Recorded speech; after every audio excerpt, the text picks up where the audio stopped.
Level 1. The screen blinked and the countdown kept going. You can feel the pulse of the numbers in your veins. You remember the first prediction that came true, the bus stop at midnight, the cracked pavement where the man dropped his phone.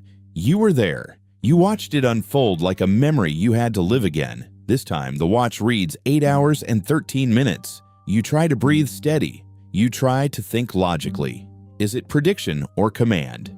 You tap the app. It logs your attempt to change. A small red tally appears. Attempts 3. Successful deviation 0. The app is learning from you. You test it with a trivial change first. You leave the apartment door unlocked when the app expects you to lock it. A note slides under your door 3 minutes later. Not a stranger's note. Your own handwriting. Do not change anything, it says. You realize the app has written you a warning in your own hand. It knows the loops you travel. It knows the words you use to stop yourself. It knows how you will react to its predictions. You feel watched by your own patterns. You want to know who made it, so you follow the code trail. It is obvious, and then it is not. A corporate signature, a dead IP, and then one line of code stamped with a name you recognize. Your name. You do not remember writing it, but the app remembers you did. You built a tool that could allocate fate. You designed the algorithm to shift probability like money, to hedge lives the way traders hedge stocks. You were trying to save someone, but the ledger balances itself. For every life you persuade to move, another slips into the hole. You saved one, you paid with one. You think of faces you wanted to save. You think of the one you failed. Guilt fractures into instructions. The watch is not a profit, it is a market. It trades chances. And you are the trader who never wanted to be paid. Level 2. You dig through old hard drives in a rent-stained kitchen. Code like fossilized roots. The commit history shows dates you can't remember, signatures you forged for yourself. You trace funding, private donors, a foundation with an angelic name. You find a contact list, a single entry, time-stamped one night after the funeral. Meet me, it says. An address. A photo of a lab corridor you designed in your head for years. You go. The building breathes sterility and old ambition. Inside, a person waits who looks nothing like the memory you carry. She smiles like a verdict. You talk. She tells you the truth in the voice you would have used if you had chosen to explain yourself. You designed the app to prevent the accident that killed her. You wanted a way to nudge fate a fraction and buy days. But probability is not a resource you can give without cost. If you steal time from the river will take from someone else. She tells you her name is Mira. She says she was the one whose death you tried to undo. Your chest collapses. You remember more now. A surgery you never signed for. A coma that learned to whisper code. You reached into the gray between life and data and planted an economist of death. The app was supposed to be a kindness. It became a market logic dressed as mercy.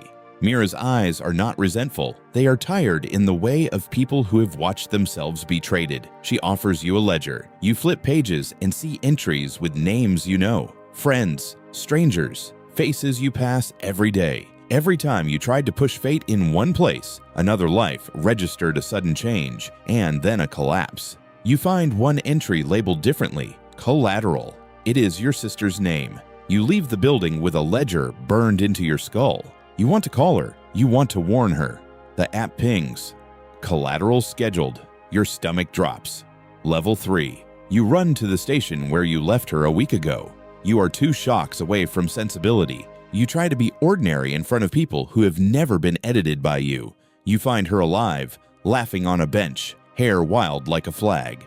Relief is a physical ache that almost makes you drop to your knees. You pull her aside and tell her a version of the truth. She listens and then says the hard thing. If you change what you already changed, what else will you break? She says it as if she knows you did terrible things and believes you did them for love. You feel both absolved and condemned. You go back to the watch. It has a new menu, connections. You open it and see dozens of dots. Each dot is a person whose life the algorithm has rearranged to balance your ledger. Every saved day in your past corresponds to a small storm elsewhere. You realize the app's bargain. Your survival increases probability risk for others. The watch gives you options. Delay your death by years and nominate a single replacement. cancel the countdown by surrendering your access and restoring all shifted probabilities. The choices are clinical almost. You picture the names floating on the screen. You imagine choosing recklessly and killing strangers by the dozen without knowing.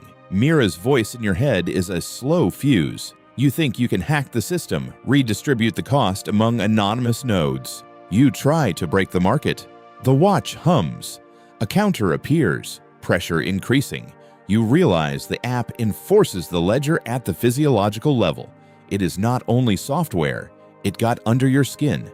There are nanofibers around the wristband. The code references a neural handshake. Somewhere between your pulses and the algorithm, there is agency. You begin to understand you cannot simply opt out.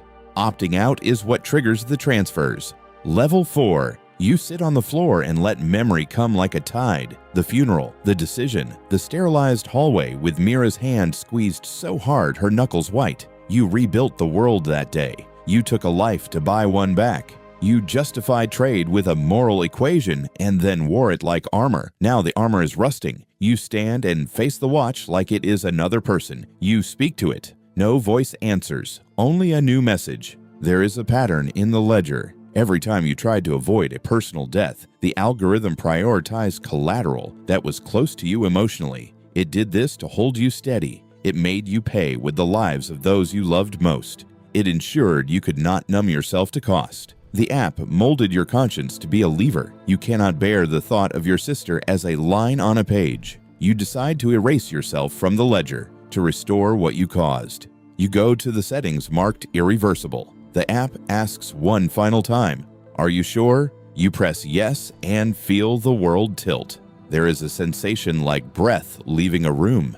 Then a new ping. Not a warning, but a thank you. No, not just thanks. A sequence. You look down. The countdown has stopped, frozen at 8 hours and 13 minutes. A new window, processing. You wait, heart a drum in your ears. For a moment, you imagine waking to a world where no one else had ever died for you. For a moment, the guilt unscrews itself from your spine. Then the watch displays 3 words you had not expected. Transmission complete. Replica delivered. What is the replica? Who is it? What happens next? Subscribe, don't miss part 3.